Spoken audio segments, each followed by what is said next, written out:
사도들이 백성에게 말할 때에 제사장들과 성전 맡은 자와 사두개인들이 이르러 예수 안에 죽은 자의 부활이 있다고 백성을 가르치고 전함을 싫어하여 그들을 잡음에 날이 이미 저물었으므로 이튿날까지 가두었으나 말씀을 들은 사람 중에 믿는 자가 많으니 남자의 수가 약 5천이나 되었더라. 오늘 사도행전 강의 5번째 시간입니다. 오늘 설교 본문은 교회에 닥친 첫 번째 핍박의 내용입니다. 지난주 설교 본문에서 베드로와 요한이 성전 미문 앞에 앉아 구걸하던 걷지 못하는 이를 치유하였죠. 그리고 깜짝 놀라는 사람들에게 말씀을 선포하였습니다. 예수님께서 죽으셨으나 부활하셨고 그 예수님을 믿어야만 마지막 날에 구원을 얻을 수 있음을 선포하였죠. 그러자 성전에 있던 제사장들과 성전 맡은 자들과 사두개인들이 베드로와 요한을 잡아 감옥에 가두었습니다. 그리고 그 다음 날 사내들인 공회를 열지요. 재판을 한 것입니다. 바로 그 자리는 얼마 전 예수님께서 서셔서 사형을 언도받았던 자리였습니다. 그들은 이렇게 묻습니다. 사도행전 4장 7절 말씀입니다. 사도들을 가운데 세우고 묻되 너희가 무슨 권세와 누구의 이름으로 이 일을 행하였느냐? 그러자 베드로는 또다시 복음을 선포합니다. 다시 한 번 더 부활하신 예수님께서 병자를 고치셨으며 그 예수님만이 유일한 구원자가 되심을 선포하였죠. 사도행전 4장 12절 말씀입니다. 다른 이로서는 구원을 받을 수 없나니 천하 사람 중에 구원을 받을 만한 다른 이름을 우리에게 주신 일이 없음이라 하였더라. 그러나 자신들이 죽인 예수님이 구원을 주시는 유일한 구원자이심을 이 유대 권력자들은 절대로 받아들일 수가 없었습니다. 하지만 그렇다고 해서 베드로와 요한을 벌 줄 수도 없었지요. 왜냐하면 베드로와 요한이 40년 동안 단 한 번도 걸어보지 못한 자를 치유하였음을 모든 사람들이 알고 있었기 때문입니다. 사람들의 눈이 두려웠기 때문이죠. 그래서 그들은 베드로와 요한을 그냥 풀어줄 수밖에 없었습니다. 대신 그들은 예수님의 이름으로 말하지도 말고 가르치지도 말라고 윽박지르지요. 하지만 베드로와 요한은 단호하게 거절하였습니다. 교회는 이렇게 첫 번째 핍박을 의연하게 견뎌내었습니다. 하지만 이제부터 교회는 계속해서 핍박을 당하고 더 심한 박해를 받게 될 것입니다. 사랑하는 성도 여러분, 우리는 사도행전을 나누고 있습니다. 사실 사도행전은 읽기도 부담스럽고 나누기도 부담스럽고 설교를 하기도 설교를 듣기도 부담스럽습니다. 왜냐하면 사도행전의 인물들이 사는 것처럼 그렇게 나도 살아야 하는데 지금 내 삶은 그렇지 않기 때문이죠. 나는 하나님 나라 확장을 위해서 살고 있지 않는 것 같습니다. 나는 세상과 다른 방식으로 사는 것 같지도 않습니다. 나는 성령 충만하여 살아가고 있지도 않습니다. 그러니 그렇게 살고 있는 사도행전 속의 인물들이 부담스러운 것이죠. 그리고 사도행전이 부담스러운 또 한 가지 이유는 바로 고난에 있습니다. 사도행전 전체 28장 가운데 오직 3장만이 고난이 나오지 않습니다. 나머지 25개 장은 교회의 핍박이 닥치고 박해를 받습니다. 고난이 닥치고 문제가 생기고 어려움을 당합니다. 다시 말해 하나님 나라 확장을 위해 살면 성령 충만하여서 세상과 구별된 방식으로 살아가면 우리도 그러한 고난을 당할 수 있는 것이죠. 고난과 핍박을 좋아하는 사람이 어디에 있겠습니까? 그러니 사도행전이 부담스러운 것이죠. 하지만 앞선 사도행전의 내용을 기억하기 원합니다. 세상과 구별된 삶의 방식은 결국 세상의 인정과 칭송을 가져왔습니다. 세상과 다르게 거룩하고 정의롭고 사랑하며 사는 것은 분명 어려운 일이지만 그러나 그 삶을 인정해주는 사람이 나타날 것입니다. 그 삶이 맞다고, 그리고 나도 그렇게 살고 싶다고 고백하는 사람이 나타날 것입니다. 세상과 다르게 사는 것이 외롭기만 하고 고통스럽기만 하고 지치기만 하는 일은 아닐 것입니다. 왜냐하면 세상과 무엇이 더 가치가 있는지, 무엇이 옳은지를 알고 있기 때문이죠. 제가 일반 직장에서 일을 할 때였습니다. 들어간 지 얼마 안 돼요. 업무 하나를 받았습니다. 회사에서 공증이 필요한 서류를 한 번씩 법무사 사무실로 가서 공증을 받아오는 업무였죠. 어려울 것 없는 서류 배달이었습니다. 그런데 문제는 인수인계할 때 일어났습니다. 공증 서류 하나당 수수료가 5만 원 정도였습니다. 그런데 제 선임의 선임이 개인적으로 법무사 사무실과 협상을 한 것이죠. 그래서 그것을 3만 원으로 깎았습니다. 하지만 그 사실을 회사에는 이야기하지 않았죠. 회사에서는 5만 원을 받고 그리고 법무사 사무실에게는 3만 원을 주었습니다. 나머지 2만 원은 자기가 그냥 가진 것이죠. 공중서류가 한 달에 10건 정도라면 한 달에 20만 원 정도를 횡령한 것입니다. 문제는 그 일을 제 선임이 받아서 똑같이 그렇게 횡령하였습니다. 그리고 그 일이 이번에는 저한테 온 것이죠. 제 선임은 호의로서 그 일을 저한테 준 겁니다. 저한테 용돈으로 쓰라고 말이죠. 그런데 문제는 제 신앙 양심상 도저히 그렇게 못하겠는 것이죠. 하지만 제가 그것을 회사에다가 알리면 제 선임과 제 선임의 선임은 책임을 지게 될 것입니다.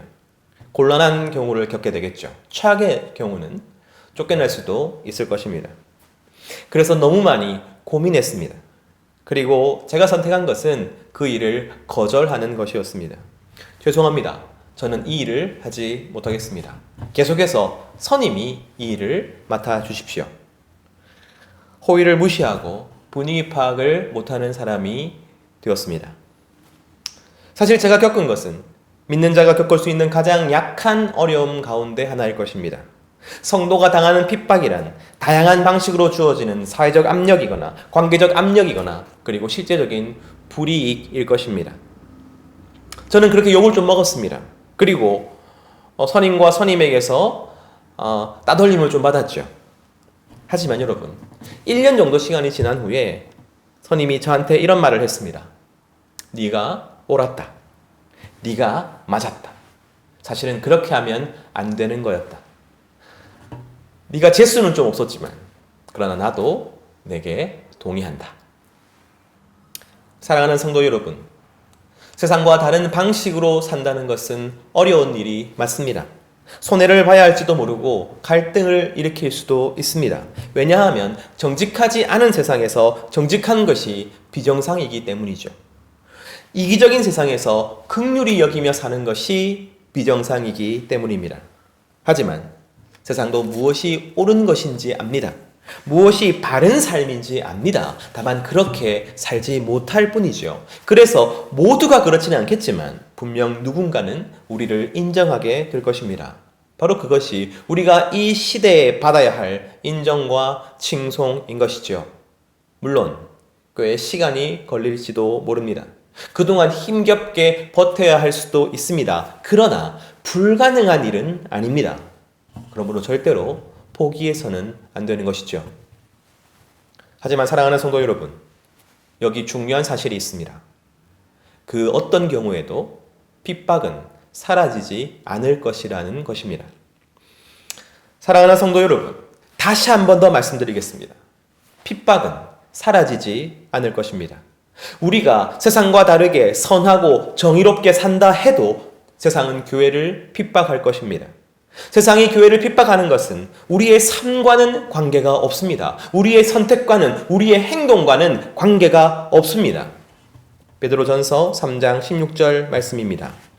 선한 양심을 가지라. 이는 그리스도 안에 있는 너희의 선행을 욕하는 자들로 그 비방하는 일에 부끄러움을 당하게 하려 함이라. 세상은 교회의 위선적인 모습, 독선적인 모습을 비판하죠. 그러한 비판을 겸허히 받아들일 필요가 있습니다. 하지만 우리가 아침부터 저녁까지 선행만 하고 산다 해도 결국 세상은 교회를 욕하고 비방할 것입니다.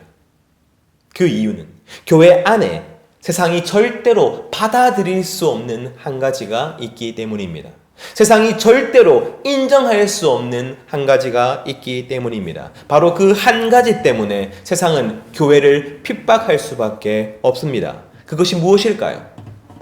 사도행전 4장 2절에서 3절 말씀입니다.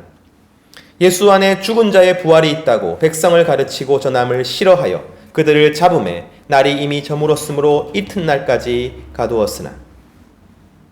사랑하는 성도 여러분, 때로는 적이 우리를 가장 잘 이해할 때가 있습니다. 무엇이 핵심이고 무엇이 가장 중요한지 반대쪽에서 공격하기 위해서 보면 잘 보이는 것이지요. 지금 세상 나라가 공격하고 있는 부분이 무엇입니까? 바로 예수님께서 부활하셨다는 사실입니다. 그래서 지금도 역사하고 계신다는 사실입니다. 세상 나라는 바로 이것이 하나님 나라의 핵심이라고 생각하고 공격하고 있는 것이죠. 사도행전 4장 12절 말씀입니다. 다른 이로서는 구원을 받을 수 없나니 천하 사람 중에 구원을 받을 만한 다른 이름을 우리에게 주신 일이 없음이라 하였더라. 예수님께서 부활하셨다는 것은 예수님께서 자신의 십자가로 새로운 나라를 만들어서 지금도 살아계셔서 그 나라를 다스리고 계신다는 뜻입니다. 그래서 세상 나라의 백성을 빼앗아 하나님 나라의 백성으로 만들고 계시다는 뜻입니다. 그 예수님만이 모든 죄인들의 유일한 소망이며 죽을 수밖에 없는 인간의 유일한 구원자가 되신다는 의미입니다. 즉, 유일한 구원자이신 예수 그리스도야말로 세상 나라의 가장 큰 위협인 것이죠. 그래서 세상은 우리가 다른 태도로 삶을 살아간다면 결국 인정해 줄 것입니다. 자기들 안에 없는 정의와 정직과 긍휼과 사랑을 보여준다면 칭찬하기도 할 것입니다. 하지만 예수님께서 부활하셨고 그 예수님만이 구원자가 되신다는 진리는 세상은 절대로 받아들이지 않을 것입니다. 우리는 지난주에 베드로가 예수님의 사역을 그대로 행한 사건을 함께 나누었습니다. 바로 예수님께서 살아계셔서 역사하신다는 것을 증명하는 것이었지요. 그 전까지는 여러분 교회와 세상의 관계가 좋아 보였습니다. 사람들을 구제했고요. 특별한 능력을 보였고요. 모여서 기도하고 좋은 말씀을 나누었습니다. 문제될 게 뭐가 있겠습니까? 3,000명이 모였어도 아무 소리 나오지 않았죠. 하지만 베드로가 예수님께서 지금 여기 살아계시다는 것을 증명합니다. 자신을 통해서 예수님의 능력과 예수님의 역사와 그리고 예수님을 보여주었습니다. 그리고 바로 그 예수님께서 우리의 유일한 구원이라고 선포합니다. 그러자 곧바로 세상 나라가 일어나서 대항하는 것입니다. 지금도 세상은 교회를 그렇게 대항합니다. 다만 공격의 내용은 좀 바뀌었지요. 지금 예수님만이 우리의 구원자가 되신다고 고백한다면 세상이 어떻게 공격합니까? 너희는 참으로 편협하다고 공격하지요. 아니 예수님만이 구세주라니, 예수님을 믿지 않으면 다 지옥 간다니, 기독교 외에 다른 종교에는 진리가 없다니 얼마나 독선적이고 자기중심적인가. 지하철에서 사람들이 붙이고 다니는 게 있죠. 예수 천당, 불신 지옥. 아니 그것처럼 사람을 질리게 하는 주장이 어디에 있는가. 이렇게 다원화된 사회에서 그러한 독선적인 주장이야말로 너무나도 폭력적이지 않은가. 바로 이것이 이 시대의, 이 세상의 공격입니다. 그래서 지금 기독교 안에도 여러 가지 주장이 나오고 있습니다. 예를 들면 이런 것이죠. 구원받는 종교란 기독교만이 아니다. 모든 종교는 구원받을 수 있다. 자신의 교리에 따라 신실하게, 거룩하게, 성실하게 신앙생활을 하면 그는 구원받을 수 있다. 하나님은 각 종교에 진리의 조각들을 넣어 놓으셨기 때문이다. 하지만 아주 특별하고 온전한 구원의 방법이 있는데 바로 그것이 기독교이다. 그러니 기독교가 아니어도 구원받을 수 있지만 기독교가 더 유익한 구원의 방법인 것이다. 이렇게 실제로 주장하는 신학자들이 있습니다. 시대 정신이 기독교를 보고 편협하다고 비판하니 그 시대 정신에 맞추어서 기독교를 변화시키는 것이죠. 하지만 문제는 세상의 시대 정신이 단 한 번도 예수님의 유일한 구원자 되심을 기꺼이 받아들인 적이 없다는 사실입니다. 오늘 본문의 첫 번째 핍박에서 시작하여 바로 지금에 이르기까지 세상은 계속해서 예수님이 유일한 구원자가 되신다는 사실을 거부해 왔고 대항해 왔습니다. 그것이 바로 지금은 편협하다고 공격하는 것으로 나타날 뿐이죠. 지금의 시대 정신에 맞게 명분을 택했을 뿐입니다. 예수님은 이렇게 말씀하십니다. 요한복음 15장 19절 말씀입니다. 너희가 세상에 속하였으면 세상이 자기의 것을 사랑할 것이나 너희는 세상에 속한 자가 아니요 도리어 내가 너희를 세상에서 택하였기 때문에 세상이 너희를 미워하리라. 세상은 자기의 것을 사랑한다고 말씀하십니다. 착한 행실, 바른 태도, 정직한 말, 그런 것들은 하나님 나라의 것이기도 하지만 동시에 세상의 것이기도 합니다. 하지만 예수님만은 세상에 속하지 않습니다. 성인으로서 좋은 말씀을 한 분으로서는 인정할 수 있죠. 하지만 우리를 구원하시는 유일한 하나님의 아들로서는 절대로 인정하지 못하는 것입니다. 그래서 세상 나라는 예수님을 미워합니다. 왜냐하면 예수님은 세상에 속하지 않았기 때문입니다. 바로 여기에 성도가 당하는 고난이 있는 것이죠. 성도가 받는 핍박의 이유가 있는 것입니다. 한번 생각해 보기를 원합니다. 이 땅에 있는 교회들이 완전히 변화하여서 정말로 교회가 성령 충만을 받아서 다른 삶을 살아간다고 해봅시다. 성도의 일상생활이 거룩하게 변화하고 정직하고 정의롭고 자신의 것을 아낌없이 나누어주는 사랑의 삶을 실천한다고 해봅시다. 그러면 세상이 교회와 화목할 수 있을까요? 온통 교회를 칭찬하고 인정하게 될까요? 아니요. 그렇지 않습니다. 물론 인정하는 사람이 생기겠죠. 칭송하는 사람이 있을 것입니다. 하지만 교회가 예수님만이 구원이라고 주장하는 한 어느 순간 또다시 갈등이 일어날 것입니다. 어떤 형태로든 박해와 핍박이 일어나게 될 것입니다. 왜냐하면 세상은 유일한 구주이신 예수님을 받아들일 수 없기 때문이죠. 세상이 그 예수님을 미워하기 때문에 그 예수님을 따르는 성도 또한 미워할 것입니다. 우리가 미워할 짓을 하건 그렇지 않건 간에 세상은 하나님 나라 백성을 미워할 수밖에 없는 것이죠. 바로 이것이 세상 나라의 본질입니다. 하지만 우리가 믿고 구원을 얻은 진리는 오직 우리의 어린 양이 되시는 예수 그리스도의 피를 힘입어서 구원을 받는다는 사실입니다. 예수님 외에 구원의 다른 길은 없다는 것입니다. 그래서 예수님이 없는 다른 종교에는 구원이 없습니다. 예수님이 아닌 다른 인간의 도덕이나 윤리나 선행에도 구원은 없습니다. 오직 예수 그리스도만이 구원의 유일한 길이 되십니다. 바로 그것이 하나님 나라로 국적이 바뀐 자들이 들고 있는 여권입니다. 우리가 받은 주민등록증입니다.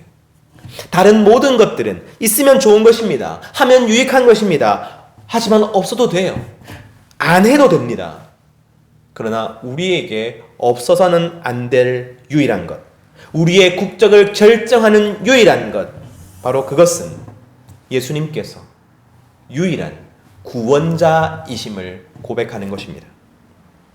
이 사실을 포기할 수 없는 것이 하나님 나라 백성이에요. 이 사실을 계속해서 이야기하고 선포하고 전해야 하는 것이 하나님 나라 백성이에요. 그리고 바로 그때 세상 나라는 가만히 있을 수 없는 것입니다. 그래서 예수님을 말하는 성도는 반드시 핍박받게 되어 있는 것이죠. 사랑하는 성도 여러분, 우리가 이 땅을 살아가면서 고난이나 어려움을 당할 때가 있습니다. 이 죄악된 세상에서 애매히 고난당할 때가 있습니다.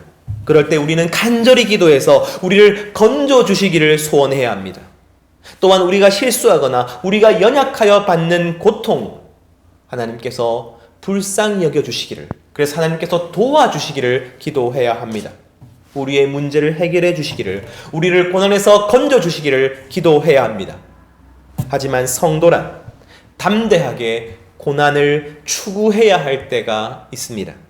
반드시 핍박을 받게 될 것이지만 그럼에도 불구하고 적극적으로 핍박받기를 선택해야 할 때가 있습니다. 그것은 바로 예수님을 선포하는 자가 반드시 받게 되는 핍박입니다. 사도행전 4장 29절 말씀입니다. 주여, 이제도 그들의 위협함을 굽어 보시고 또 종들로 하여금 담대히 하나님의 말씀을 전하게 하여 주시오며. 오늘 초대교회는 첫 번째 핍박 앞에서 바로 이것을 간구하고 있습니다. 하나님의 말씀을 전하게 하여 주시옵소서. 세상 권력의 손에서 우리를 건져달라고 기도하지 않습니다. 이 고난에서 우리를 도와달라고 하지 않습니다. 모든 핍박과 박해를 없애달라고도 구하지 않습니다. 교회는 오직 담대히 하나님의 말씀을 전하게 해달라고 기도합니다. 분명 그 말씀을 전하면 핍박을 받을 것입니다. 예수님을 말하면 핍박을 받을 것입니다. 저 세상 권세는 구세주이신 예수님과 그를 전하는 교회를 절대로 가만두지 않을 것입니다. 그럼에도 불구하고 교회는 담대하게 핍박받기를 선택합니다. 적극적으로 고난당하기를 선택합니다. 복음을 전하는 자가 받는 바로 그 고난을 말이죠. 여러분, 그리스도인이라고 하여 모두 다 고난받는 것이 아닙니다. 그리스도인이라고 하여 모두 다 어렵게 사는 것도 아닙니다. 하지만 예수님께서 유일한 구원자가 되신다고 고백하는 그리스도인은, 예수님께서 유일한 구원자가 되신다고 전하는 그리스도인은 반드시 고난을 당합니다. 그렇다면 그럼에도 불구하고 초대교회가 고난을 받겠노라고, 핍박을 받겠노라고 적극적으로 선택하고 있는 이유는 어디에 있습니까? 바로 그들의 기도 가운데 답이 있습니다. 사도행전 4장 26절에서 28절까지의 말씀입니다. 세상의 군왕들이 나서며 관리들이 함께 모여 주와 그의 그리스도를 대적하도다 하신 이로소이다.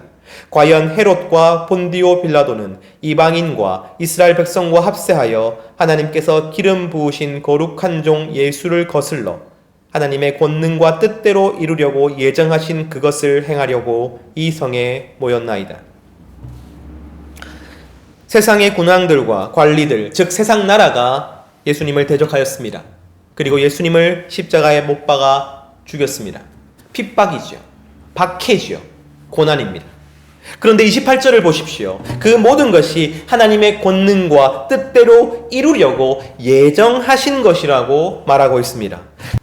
세상 나라가 예수님을 핍박한 것이 도리어 하나님의 뜻을 이루게 되었다고 고백하고 있는 것이죠. 세상 나라가 예수님을 핍박하여 죽인 것이 결국 예수님을 이 세상의 구세주로 만들었고 부활하셔서 승리의 주로서 하나님 우편에 앉아 계시게 만들었다고 고백하고 있는 것입니다. 그들이 핍박하지 않았다면, 그들이 예수님을 십자가에 못 박지 않았다면 하나님의 구원 역사가 이루어지지 않은 것이죠. 그들의 박해는 하나님의 뜻 가운데 있었습니다. 그리고 우리가 받는 핍박도 마찬가지입니다. 우리가 받는 핍박 또한 하나님의 예정하심 가운데 있습니다. 그래서 우리가 받는 핍박을 통하여 반드시 하나님의 뜻이 이루어지게 될 것입니다. 핍박은 하나님께서 정해놓으신 단계입니다. 모든 고난이 유익한 것이 아니라 단 하나, 무조건 유익할 뿐더러 반드시 필요한 고난이 있는데 바로 예수 그리스도를 선포하는 자가 받는 고난입니다.